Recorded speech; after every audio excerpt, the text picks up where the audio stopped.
atrapar esas migajas para ver cómo nos beneficiamos. Bueno, las teorías del derrame han fracasado en el mundo hace décadas ya. Por eso muchos plantean, y no partidarios precisamente de nuestro espacio político, que las ideas económicas y de política comercial internacional del presidente Macri son de otra época. Apertura de las fronteras y de la importación cuando el mundo entero está cerrando sus fronteras. Mientras nosotros le estamos habilitando la importación de cerdos a Estados Unidos, ellos nos ponen un arancel del 150% para la exportación del biodiesel, que era uno de los rubros de mayor exportación que tenía la Argentina a Estados Unidos. ¿Cómo se explica esto? Y después recibimos al presidente y al vicepresidente y los ovacionamos y los aplaudimos de pie. O mismo en el caso de la Unión Europea. Con cualquier país del mundo sucede exactamente lo mismo. Bueno, Brasil, el déficit de la balanza comercial que tenemos con Brasil es récord absoluto. Brasil se está recuperando este año su economía gracias a la apertura indiscriminada de las importaciones en la Argentina. Supuesto de un acuerdo que ha generado el presidente Macri con el que se ha hecho de manera ilegal del poder en Brasil. No es casualidad, el único presidente de América Latina o el primero en reconocer ese golpe de Estado fue el propio Mauricio Macri. Así que no tengo dudas que el acuerdo implica incluso afectar a las pymes, a las exportaciones argentinas en beneficio de las importaciones de Brasil, en un marco de récord absoluto de déficit comercial, de la balanza comercial a nivel internacional de la Argentina. Récord histórico de déficit de la balanza comercial. Por supuesto que también estamos en números récord de déficit en la balanza fiscal. Déficit fiscal que se ha intentado explicar que con los aumentos indiscriminados en las tarifas de electricidad, de gas y otras, que iban a reducir los subsidios al transporte, por ejemplo, también, con ese esfuerzo que el presidente Macri nos pide que hagamos a todos los argentinos, íbamos a poder desactivar una bomba que dejó el kirchnerismo y el país se iba a poder ordenar, y el orden de un país es bajar la inflación, y para bajar la inflación, que según el presidente era lo más fácil del mundo que se podía hacer, se necesitaba reducir el déficit fiscal, y que eso también lo iba a hacer, y de hecho lo viene haciendo con un brutal ajuste. Bueno, nada de esto pasó. Récord de déficit en la balanza comercial, récord de déficit fiscal, récord en endeudamiento. La Argentina es el país del mundo que más se ha endeudado en estos últimos 2 años. El país del mundo que más se ha endeudado en estos últimos 2 años. La provincia de Buenos Aires en estos últimos 2 años se endeudó más que China. 200.000 millones de dólares de endeudamiento de este gobierno, que además vamos a tardar 100 años, en algunos casos, en poder cancelarlo, sin posibilidad de hacer como sí lo hizo el expresidente Néstor Kirchner, para no tener que estar de rodillas ante organismos internacionales de crédito o frente a los buitres, como ya nos pasó. No se puede cancelar anticipadamente el endeudamiento de los 100 años. Se hicieron cláusulas específicas para imposibilitar la cancelación anticipada de un endeudamiento por 100 años. ¿Qué significa? Que por 100 años vamos a tener que estar pagándole a esos acreedores externos, que no solamente es pagarles, además es tener que estar discutiendo permanentemente las recetas que ellos nos quieren imponer para que ese pago en situaciones de dificultades o de crisis se pueda morigerar. Bueno, esta es la situación que lamentablemente se está viviendo hoy en la Argentina. Por supuesto que no bajó el déficit fiscal y tampoco bajó la inflación. Es más, tuvimos una inflación de más del 40% en el 2016 y del 25% en 2017, y va a ser exactamente igual en el 2018. Ahora pareciera que tal vez para el 2020-2021 podamos tener, según la planificación que iba en principio a suceder en el primer semestre o en el segundo semestre de 2016, ahora va a suceder en el 2021, de un dígito de inflación. Bueno, obviamente cuanto más se enfríe la economía, cuanto más se ajuste y cuanto más se apriete a las familias, por supuesto que por la fuerza la inflación va a terminar bajando. Pero no es lo que está sucediendo ahora. Lo que está sucediendo ahora es que el domingo, el domingo, hubo un aumento más del 30% en la factura del gas y las paritarias, que por supuesto de libertad no tienen absolutamente nada, como tampoco tienen nada de libertad lo que en un momento se presentó como una fórmula sagrada, la libre flotación del peso, ¿no? O del dólar.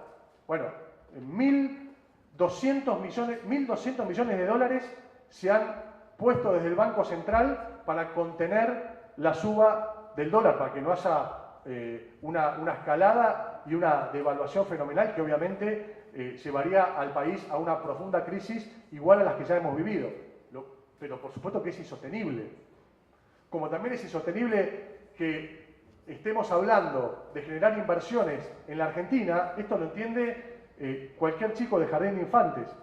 ¿Cómo vamos a estar hablando de generar inversiones, de atraer inversiones en Argentina con dos fórmulas que se dan de patadas?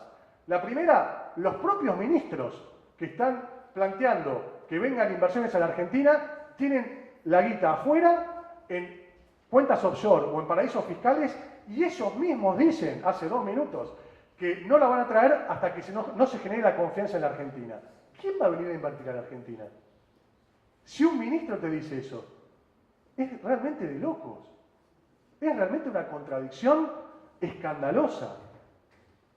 Y por otro lado, agregándole esa circunstancia única, porque no van a encontrar parangón en el planeta de ministros diciendo semejante barbaridad. Es más, en aquellos países donde detectaron, no ministros, presidentes o primeros ministros que tenían sus cuentas o sus ganancias o sus bienes en cuentas offshore, tuvieron que irse, tuvieron que renunciar. Caso Cameron en Inglaterra o caso del primer ministro de Finlandia. Lo pueden observar, no estoy inventando absolutamente nada. Pero por si fuera poco esto, la única inversión que estamos fomentando es la timba financiera. ¿De qué patria financiera me hablan? No hubo más patria financiera que lo que se está viviendo en estos 3 años, que por supuesto se vuelve a replicar el mismo modelo de los 90, pero remixado y por supuesto reactivado. La ganancia del sector financiero es realmente exorbitante, y por supuesto a eso se le suma la ganancia de los especuladores que traen la plata de afuera, no para invertir en producción y generación de empleo genuino. ¿Quién va a invertir en eso si todos los días te están aumentando los costos de funcionamiento de capacidad instalada, principalmente la energía? ¿Quién va a producir con esos costos de energía que además siguen subiendo si a eso le agregamos el combustible? Si además tenés un negocio más que rentable, no tenés que contratar personal, podés meter la plata a la mañana y llevártela a la noche, porque las restricciones que había en la Argentina en diciembre de 2015, donde dólar que entraba para salir tenía que esperar 10 años, hoy lo podés hacer en tiempo real. Es decir, entrás con $1 a la mañana y podés retirar esa ganancia cuando cierra la mesa de dinero del Banco Central. Con un 30 o 27, 28% de rentabilidad que te dan las LEVAC, que están rondando de los 600.000 millones de pesos ese negocio, que otro mito que se cae. ¿Se acuerdan cuando hablaban de que el kirchnerismo no podía frenar la inflación porque éramos una máquina permanente de emitir moneda? ¿Cómo piensan o cómo pensamos que se sustentan las LEVAC? Esa es emisión permanente de papel de moneda argentina para sostener justamente la compra de las LEVAC, porque las LEVAC se compran en pesos. Entonces, entran capitales de afuera a la mañana, dólares, compran pesos, lo invierten en LEVAC, se hacen una ganancia del 30% y se lo llevan afuera, sin ningún tipo de restricción. ¿Qué empleo, qué desarrollo podemos generar con esta política? Y otro dato fundamental, que por supuesto va a impedir la reducción de la inflación y de cualquier tipo de déficit, que es la fuga de capitales. Récord histórico en fuga de capitales. Es decir, que la plata que entra en Argentina, los 200.000 millones de dólares que entraron a la Argentina, que la mayor parte de ese endeudamiento no va a obras de infraestructura, sino que va, esto reconocido por el propio ministro de Economía de la Nación, o la propia vicepresidenta de la Nación, y hasta el propio presidente en varias entrevistas, a cubrir gastos corrientes, o sea, sueldos de empleados públicos, el funcionamiento del Estado. Pero el grueso de esos 200.000 millones de dólares que ingresaron a la Argentina en concepto de endeudamiento, que ¿quién cree que paga ese endeudamiento? Todos nosotros. Toda la familia, los barrios, el laburante, todos pagamos el endeudamiento. El endeudamiento se paga con los jubilados, los veteranos de Malvinas, los pensionados y las mamás beneficiarias de la asignación universal por hijo, que este año van a recibir en San Antonio de Areco 60 millones de pesos menos que le sacaron de su bolsillo. ¿A dónde va esa plata? Es plata que pagamos de intereses de ese endeudamiento, que para colmo no entra en obras de infraestructura y encima se va en fuga de capitales. Y por si fuera poco, observamos que muchos de los ministros están vinculados fuertemente a través de sociedades que eran sus dueños y la abandonaron en diciembre de 2015 y son los que hoy compran los títulos de deuda de la Argentina. Esta es la Argentina que hoy encontramos año 2018. Obviamente no creo para nada que acá pueda haber ningún desarrollo, ningún crecimiento, ninguna generación de empleo. Y por eso, y a ustedes les parecerá un tema que se repite, pero en este marco es que se ha planteado de una manera realmente caprichosa y adolescente, en sesión extraordinaria, sin un debate en comisión, ni en el Congreso Nacional pasa eso. Intentaron aprobar un decreto de necesidad de urgencia que modifica cientos de leyes en el orden nacional, aprovechando el periodo de verano o de ausencia de sesiones ordinarias en el Congreso, y con ese único argumento modificaron cientos de leyes, entre ellas la que posibilita, en este marco de patria financiera real, que a los trabajadores, los bancos, ahora sí le puedan embargar las cuentas sueldo. Antes no se podía. ¿Qué sucedió? Hubo una resistencia unánime de todas las fuerzas políticas, incluso de la propia Elisa Carrió, que hizo que tuvieran que someter a votación ese DNU en el seno del Congreso Nacional, ahora hace días atrás. Días atrás. ¿Qué sucedió? ¿Qué sucedió en esa sesión? En medio de la sesión, antes de votar, no vi a muchos que pataleaban el piso y se escandalizaban porque nosotros no dábamos quórum para evitar que se ajuste a la familia de San Antonio de Areco y los trabajadores del municipio. En ese caso, que estaban intentando que no se consolide una ley que permite a los bancos embargar las cuentas sueldo de los trabajadores, se levantaron de medio de la sesión y no votaron y dejaron sin quórum a la sesión los propios legisladores nacionales de Cambiemos. No vi muchos planteos de autoritarismo, falta de democracia. Hay que ser coherentes, hay que ser coherentes.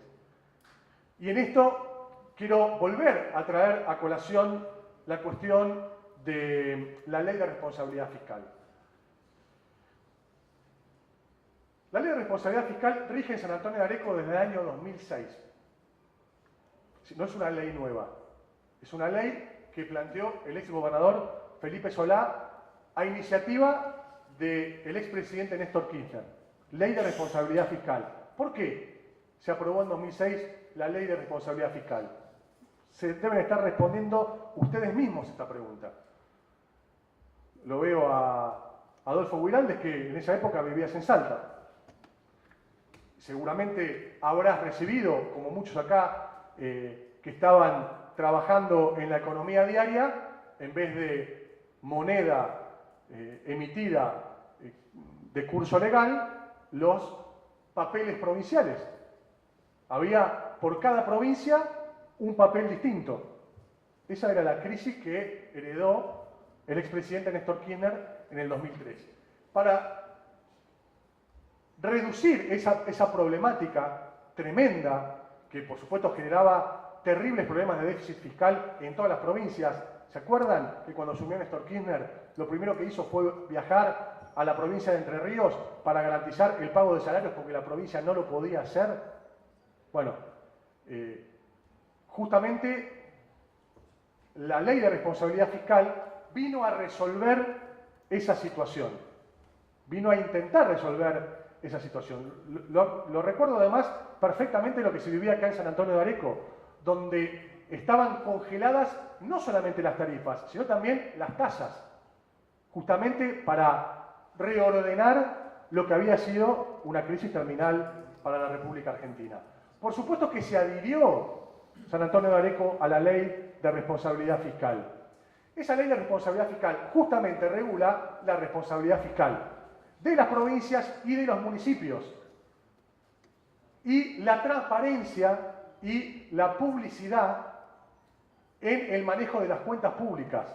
Esa ley fue de Néstor Kirchner y de Felipe Solá en la provincia de Buenos Aires. Lo que sí sobra fue agregarle unas modificaciones. Es falso, como se quiere instalar, que es una ley de responsabilidad fiscal que pretende traer transparencia y que los gobiernos kirchneristas corruptos como el nuestro no queremos aceptar porque somos oscuros. Es falso, eso ya se discutió en el 2006. Ahora, los agregados que se incorporaron a esa ley son justamente en el marco de este modelo de desprecio a las economías locales, de desprecio al federalismo, del desprecio a las economías regionales. ¿Qué mayor desprecio a las economías regionales puede haber que la apertura indiscriminada de importaciones, que en la mayoría de las provincias de la Argentina el aporte de la industria es como la que mostramos hoy en San Antonio de Areco? Se han destruido las economías regionales. Pregúntele, puede dar fe acá el secretario del Consejo, lo que sucede en el Alto Valle con las frutas. Y eso se va o Mendoza con el vino. Destruidas las economías regionales por el aumento indiscriminado de las importaciones y, por supuesto, el alza en el costo de sostenimiento de la capacidad instalada de la industria. ¿Qué viene a buscar esta modificación entonces? Bueno, en primer lugar, es flagrantemente inconstitucional porque modifica un artículo de la Constitución de la Provincia de Buenos Aires que establece cuál es el monto permitido en que pueden financiarse los municipios. ¿Qué capacidad tienen? ¿Qué porcentaje los municipios se pueden financiar? Eso está regulado en la Constitución de la Provincia de Buenos Aires. Las modificaciones a esta ley vienen a reemplazar un artículo constitucional de la Provincia de Buenos Aires. En segundo lugar, lo que plantea las modificaciones a la Ley de Responsabilidad Fiscal que pretendieron en forma sistemática los concejales de Cambiemos meter por la ventana en sesiones extraordinarias, acusando de falta de democracia de nuestra parte, no venir a discutirla cuando ni siquiera fueron capaces de discutirla en una comisión o explicársela a la comunidad realmente de qué se trata y qué efectos negativos genera, se le traslada a un burócrata de La Plata, del Ministerio de Economía de La Plata, la definición de las inversiones y del endeudamiento, que por supuesto, no está de más decirlo, nuestra política, desde que asumimos hasta hoy, ha sido de absoluto desendeudamiento del municipio, en sintonía con el desendeudamiento de la Argentina en el orden nacional y provincial. ¿Qué pasaría si en este momento estuviese gobernando Cambiemos en San Antonio de Areco? Estarían haciendo cola para endeudar al municipio con la participación público-privada, porque se puso de moda el sistema de endeudamiento de la Argentina, de los estamentos públicos nacional, provincial y municipal. Fíjense, 200.000 millones de dólares la nación, un tanto igual la provincia de Buenos Aires, más que China, y si ustedes se fijan, los municipios de Cambiemos han entrado en la misma lógica. ¿En qué consistió uno de los ejes fundamentales de la campaña de Cambiemos el año pasado? En endeudar a la familia de San Antonio de Areco. Y realmente aumentó sostenidamente el endeudamiento de la familia de San Antonio de Areco con la falsa promesa de los créditos UVA. Son números, ¿eh? Pregúntenle a los gerentes de los bancos de acá cuántos créditos UVA han sido otorgados a familias de laburantes de San Antonio de Areco. No lo pueden pagar más y no lo van a poder pagar más. Es imposible. Tan imposible es que los bancos, en un acuerdo con el gobierno, han tenido que aumentar el plazo de los préstamos de entre 25 y 30 años a 40. Pero aún así no va a ser posible. No va a alcanzar el porcentaje de los ingresos que está destinado a pagar esas cuotas para hacer frente al aumento de los créditos UVA que está atado a la inflación. Con lo cual la bomba es absolutamente explosiva y ya están pensando los bancos, como sucedió en la crisis de Lehman Brothers. ¿Qué fue la crisis de Lehman Brothers? Los bancos norteamericanos ofreciendo créditos que después fueron imposibles de pagar, se quedaron con hipotecas y prendas en la mano los bancos que no sabían qué hacer porque no había cómo pagarlas, porque no había laburo, porque no había plata en el bolsillo, porque ya la economía no resistía, porque hubo un ajuste brutal. Entonces, ¿qué hicieron los bancos? Empezaron a vender las hipotecas y las prendas al mercado financiero, a fondos de inversión, locales, extranjeros. Bueno, en un momento explotó eso. Se pretendió ejecutar y empezaron a caerse como un efecto dominó bancos, financieras y por supuesto familias que se quedaron sin sus viviendas, sin sus casas. Bueno, este es el mismo cóctel que se está viviendo hoy en la República Argentina. Esa definición se la quieren quitar a quienes somos los representantes fieles de la comunidad de San Antonio de Areco, y la verdad, nosotros nos sentimos absolutamente legitimados como nunca en la historia se sintió legitimado un gobierno peronista en San Antonio de Areco. ¿Por qué? Porque es la primera vez en la historia de San Antonio de Areco que un gobierno peronista obtiene la reelección. Más aún, es la primera vez en la historia de San Antonio de Areco, de la historia constitucional de San Antonio de Areco, que un gobierno peronista obtiene la reelección en un marco donde la provincia y la nación tienen un color político diferente, que por supuesto hacen honor a esa discriminación, sin contar las políticas públicas que son de ajuste a los gobiernos locales, por supuesto. Entonces, en este contexto, más legitimados que nosotros para tomar las decisiones que corresponden para los destinos de la familia de San Antonio de Areco, no hay. ¿Vamos a avalar que esas definiciones, que el destino de la familia de San Antonio de Areco, de la inversión pública, del empleo público, del financiamiento del municipio, lo maneje un burócrata del Ministerio de Economía en La Plata? ¿Eso vamos a votar? ¿De qué federalismo estamos hablando? ¿Cómo vamos a entregar la autonomía de los municipios de manera tan formidable? Entonces, no solamente violamos la Constitución de la Provincia de Buenos Aires, violamos la Constitución Nacional, que la reforma de 1994 profundizó la autonomía de los municipios. Pero además de la cuestión constitucional, creemos profundamente en los gobiernos locales. El otro día, alguno me habrá visto en redes sociales, en un tuit, destacar una entrevista que le hizo el diario La Capital de Mar del Plata. Lo recomiendo esta entrevista, porque no es un oscuro, corrupto kirchnerista el que lo dice, como soy yo. Lo dice un diputado estrella de Cambiemos, que es uno de los principales think tank de Cambiemos, las cabezas pensantes de las ONG de las cuales surgieron todos los cuadros de Cambiemos, entre ellos María Eugenia Vidal. Estoy hablando de Fabio Ketglas. Fabio Ketglas, una nota formidable del diputado Fabio Ketglas, de Extracción Radical, que habla que el siglo XXI es el siglo de los gobiernos locales y hay que fortalecer las autonomías de los municipios y hay que transferirle los recursos a los municipios para que puedan llevar adelante la enorme e infinita cantidad de funciones que tienen que llevar adelante los municipios, y es de lógica pura, porque los gobiernos locales tienen la cuestión de la proximidad. Yo recién lo pensaba cuando venía de casa caminando para acá. En el único lugar de poder político, de gobierno, donde las autoridades van caminando de la casa a un inicio de sesiones, y eso pasa permanentemente, y acá, ya no, cuando termine, alguien me puede decir, no me gustó, qué bueno que estuvo ese, o discutir algún tema puntual, como me sucede todos los santos días. Eso no ocurre en ningún otro estamento fuera de los gobiernos locales, principalmente los gobiernos locales de las características como el nuestro, de 30.000, 50.000 habitantes.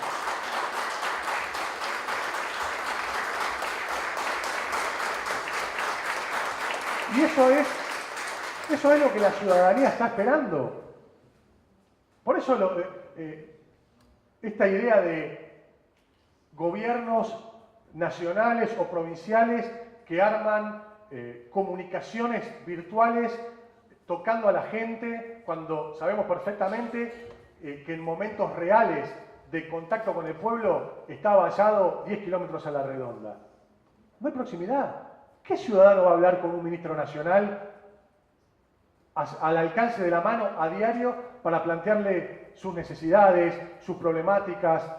A mí me encantaría invitar a Iván Kerr, el titular de vivienda, que venga un día a la agencia de Hábitat para escuchar la problemática de la familia de San Antonio de Areco con los aumentos de alquileres, de por qué se demoran tanto en llamar a licitación y adjudicación de 74 viviendas ya terminadas que tenemos ahí, de por qué le han bajado el pulgar a 160 viviendas que teníamos prácticamente adjudicadas para la familia de San Antonio de Areco, obviamente, encerrado en una oficina con el aire acondicionado en la ciudad de Buenos Aires. ¿Te parece que el intendente, cuando hace estos planteos, es un exagerado, está haciendo política barata? Bueno, a mí me gustaría, no que saquen selfies tocando el timbre de una casa previamente digitada. A mí me gustaría que vengan una mañana nada más, una mañana, el secretario de Hábitat de la Nación a escuchar la problemática de los vecinos y la familia de San Antonio de Areco. Les propongo a los concejales de Cambiemos que los inviten, o que vengan ustedes una vez por semana, la acompañen a Marina Moretti y escuchen la realidad que están viviendo, que está muy alejada de esa virtualidad que nos quiere mostrar el manual ilustrado de Jaime Durán Barba. En este contexto, es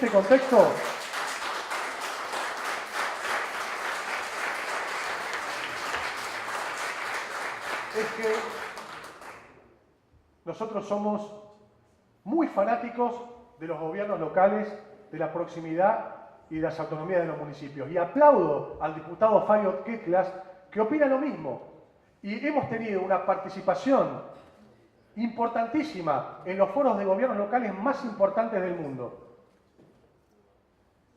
Les digo más, me he postulado a San Antonio de Areco en Mercociudades, que no es un organismo kirchnerista, por cierto. El presidente del año pasado fue José María Corral, el presidente de la Unión Cívica Radical a nivel nacional, intendente de Santa Fe, un gran amigo además. Y este año el presidente de Mercociudades es Ramón Mestre, el intendente de Córdoba Capital, también un correligionario, un caballero realmente, porque nos atiende siempre de muy buena manera. Abrió una postulación Mercociudades a todos los municipios que componen, que no solamente son de Argentina, para una beca de un posgrado financiado por la Unión de Ciudades Capitales Iberoamericanas en la Universidad Castilla-La Mancha en España. Se postularon muchísimos municipios y salimos postulados nosotros en San Antonio de Areco, y voy a estar participando, becado por la UCSI en el mes de julio, de ese posgrado iberoamericano de gobiernos locales, porque realmente estamos convencidos que la cosa pasa por ahí. Y en todos los estamentos y los foros internacionales, donde participan todos los gobiernos locales del mundo: Roma, París, Barcelona, los municipios de Israel, los municipios de Palestina, de Brasil, de Alemania. Hemos tenido encuentros riquísimos con autoridades locales, el alcalde de Sudáfrica, me acuerdo, porque hemos conversado en muchas oportunidades, y todos tienen la misma